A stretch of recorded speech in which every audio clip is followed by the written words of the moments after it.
Hey everybody, Jeff Manchester here, and today we're going to be looking at and playing with Soniccouture's Box of Tricks. This is a really unique sample library, but of course it's so much more than just a sample library. It's a real sort of living, breathing instrument in my view. We're going to jump right into it. I wrote a song. That is the best way, in my opinion, to review sample libraries instead of just going through every module and pressing a couple notes. Anybody can do that. So let's hear a song made with Box of Tricks, and afterwards I'll explain how I made it, how I mixed it, and what went into it. So check it out.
Okay, so that is in a nutshell Box of Tricks. I tried to use every instrument in this extremely generous sample library from Soniccouture. I think there's something like 13 different instruments. I don't think I got to use all of them, but I got to use most of them so you can get a sort of complete picture of what this sample library has to offer. So let's start off with the top here. We have a really cool voice and body percussion module. It comes, it's sort of right here, and we have our parameters here. This is the main sort of screen. We can adjust the level, we can adjust decay and velocity, and we can adjust the amount of stuff we're sending to the effects tab, which is right here.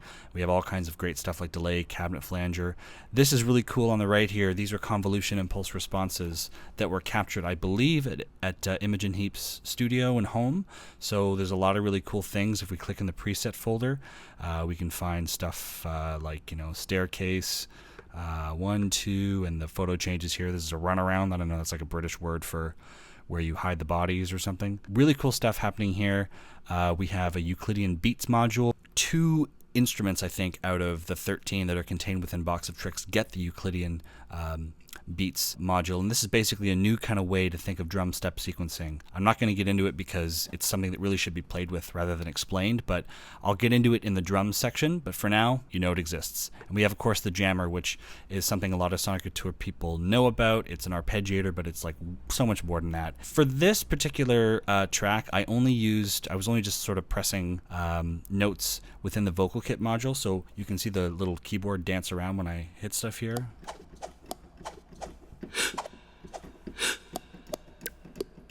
So these are all sounds I think Imogen was making in front of the microphone using various tools and stuff like that. Her voice, her body, smacking around and just like doing weird and wonderful things, and they managed to capture them, and you can put them through all these different sort of sequencing modules and effects, and it sounds really cool. It's just solo some stuff that I was doing here, so you can really sort of hear it on its own. Let me bring up Contact again, so you can see the notes dancing around here. Here comes some more. Box of Tricks. Some nice vocals there. Oh, I missed the MIDI. Let's do another pass. And of course, I did all kinds of automation here. I've got some delay automation. I've got some reverb automation. I also have some utility automation just to manage some levels, especially right here. We get like this really cool little yell that she does, and just to make sure it's not too intense, we did a little bit of automation here with the utility.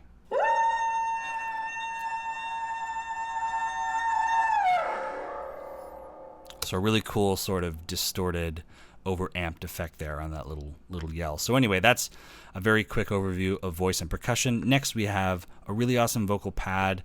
Obviously, Imogen Heap is known for a lot of things, MIDI gloves and creative songwriting, but it's her voice that I think really sets her apart from a lot of artists, and you get to play with her voice, with the Vox pad. If I bring it up here in Contact, you can see what I'm talking about. And this contains a new module that I haven't talked about, which is the harmonizer, and I use that. And this basically, we can pick our key and our scale and everything, and then we can go in and adjust the velocity and adjust the, I guess the voice is contained within this harmonizer. So check it out. If I turn it off and just hit a note, I'll go down here. If I turn it on,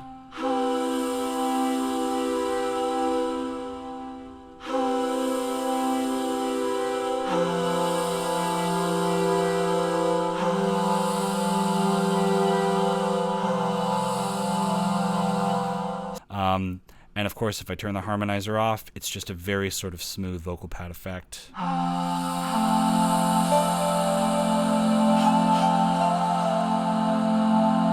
And I also just want to talk very briefly about this slim button. Well, it's more of like a potentiometer, slim potentiometer. And what this is doing is this Soniccouture says they got this from Imogen herself. She does this to some of her tracks. She'll apply this effect, and what it does is it kind of removes the fundamental frequency and focuses the energy on the upper cycles, so the mids and high mids and all the rest of it.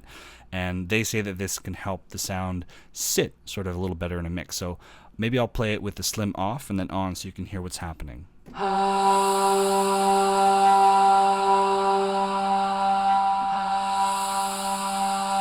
So we're getting some of the airiness of the vocal. So this is all the way up.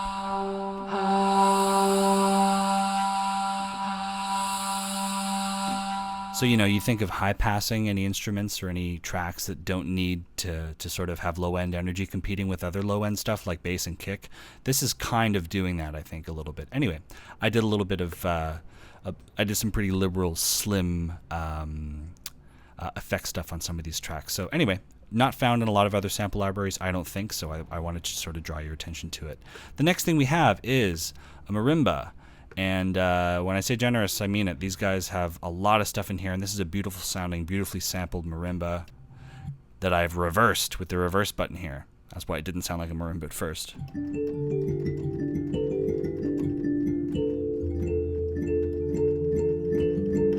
We also have the harmonizer from the vocal pad that we had before. I'm using it in reverse because I think it just sounds really cool. Marimbas and Fender Rhodes, there's certain instruments that just sound really good when they're backwards, and marimbas happen to be one of them. So if I just solo this instance of the marimba here, and I use it also at the end right here. So very subtle, very simple stuff, but this is a beautiful sounding marimba. Moving on, a vibraphone. You guys know the sound of this, right?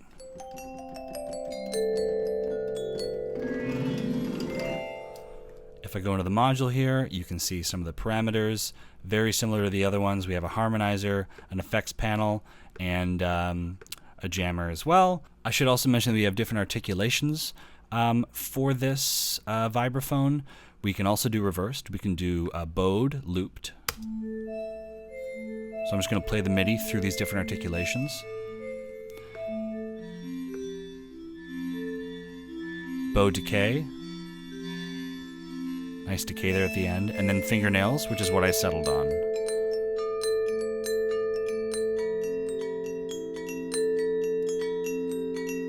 Okay, next up we have cello, but it's not any old cello.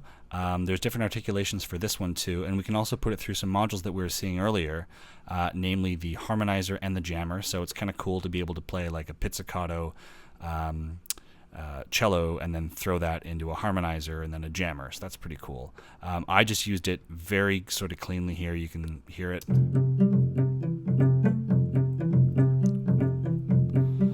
But we can do different articulations. So bow. We can do slide, which is really kind of deranged. It might be good for like horror movies and stuff like that. Just sort of sound design.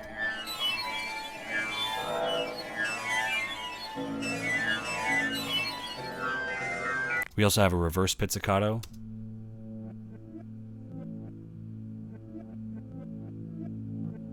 We can go back to the regular pizzicato too. We have our slim knob too.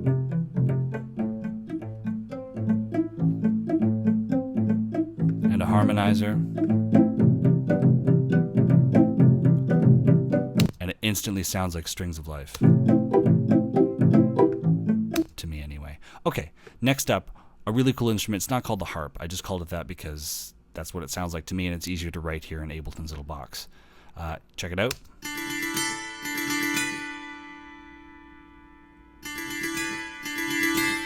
And I use it over here too, although we get a different sort of feel for the instrument.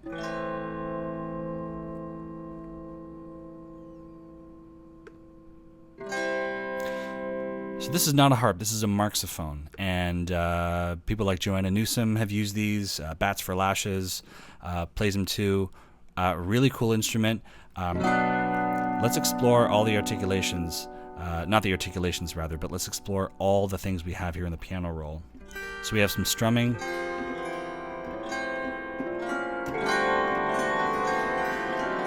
And then we have just basic sort of finger picking. But I have the bounce articulation on here. So what it's doing is it's sort of bouncing between notes, right? Almost like a mandolin, sort of. Or we can go no bounce.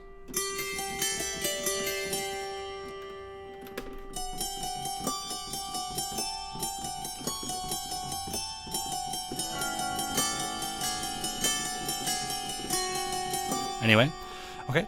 So we also have effects we can throw it through, a harmonizer, a jammer. It's very flexible. I used like, basically, 20% of what this module alone can do. So you can get very creative with it. Next up, I have the Vibraphone, and in this case, unlike the instance I have of it above, I used it in the jammer mode. So there it is, just soloed. You can see the MIDI notes passing over it up top.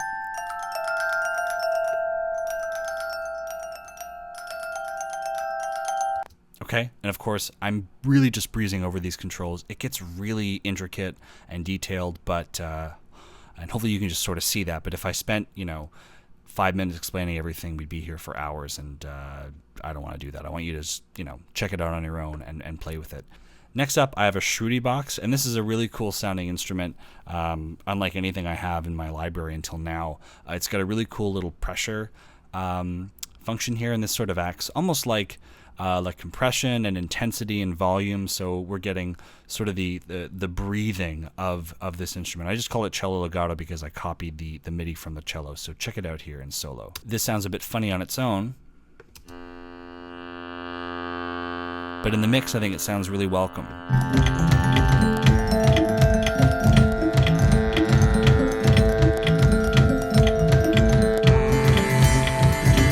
So we can set the intensity, or the gain rather, and we can also adjust the rate and the drift of this little ping pong thing you see bouncing around here. So we can get it to oscillate higher up and down, so it sounds really sort of breathy, and we can change the rate and get really crazy. Anyway, so that is a very brief overview of the Shrey box. I love this the sound of this thing. I fell in love with it when I think I first heard it in a Mogwai song, Superheroes of BMX. Anyway, if any Mogwai fans are out there, maybe you'll like the instrument, maybe you won't.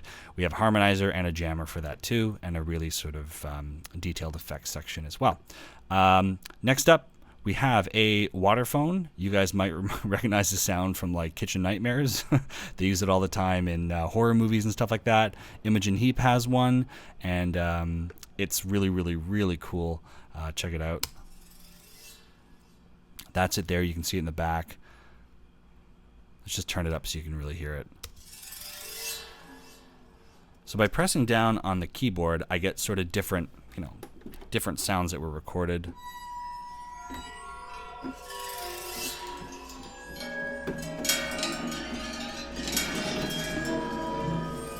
Anyway, that's a little bit insane, but when you mix this in, it doesn't really have to sit in horror movies. It can sit in a sort of weird, sort of bubbly track like the one that I made, and I'm sure you can fit it into your productions too. And again, effects, jammer, Waterphone, very cool stuff.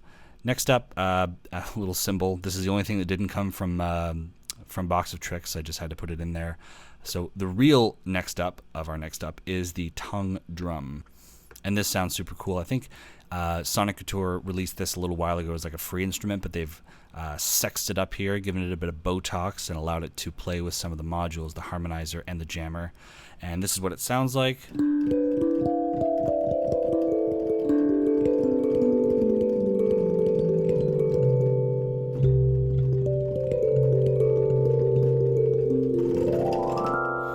We have a harmonizer for it, a jammer too, and this is what it sounds like in the mix. It was just giving a bit of life, I think, to everything that I was doing. Check it out, soloed.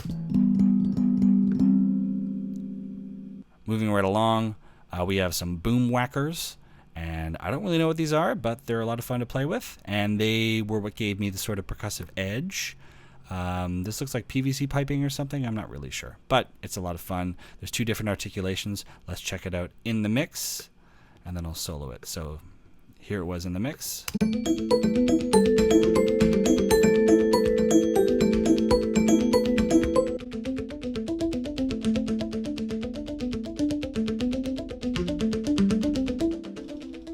And I also put it through Echo Boy, just to give it some delay and some fun panning stuff.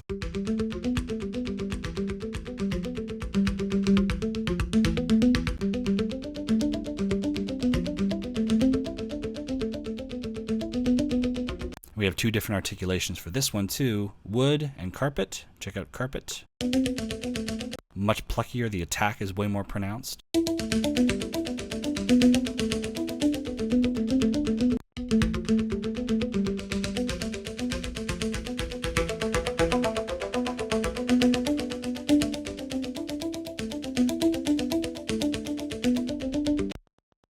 And last here is the drums, and I played with some of the sounds contained within the drum module, which is the voice and percussion module, but here I really used all the rest of the sounds just to sort of give the track some backbone and some energy when everything came in right here.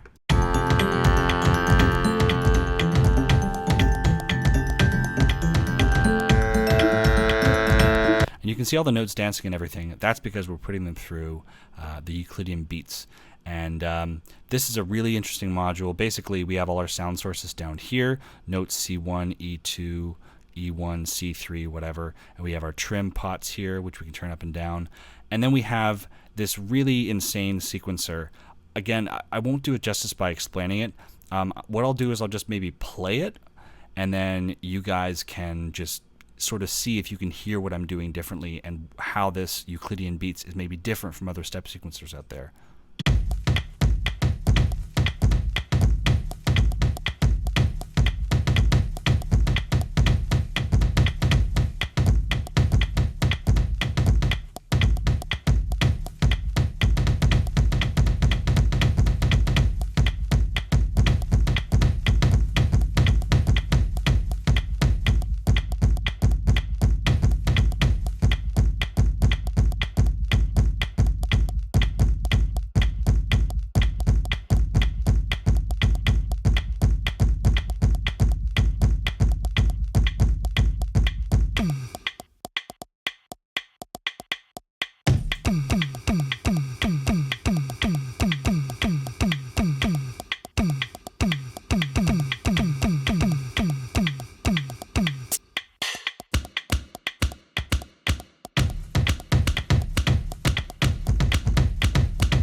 This is a super cool sample library, again, from Soniccouture. It's been out for a little while, but every time I do these videos and whenever I get asked by people like what sample library should I focus on, what company should I focus on, I always mention Soniccouture and no one has heard of it. So I want to bring attention to the company and I want to bring attention to the library because they really are a unique, special company. And like I said earlier, a lot of other companies make, stuff that features cellos and marimbas and all that, but how many of them featured, Imogen Heap playing those things?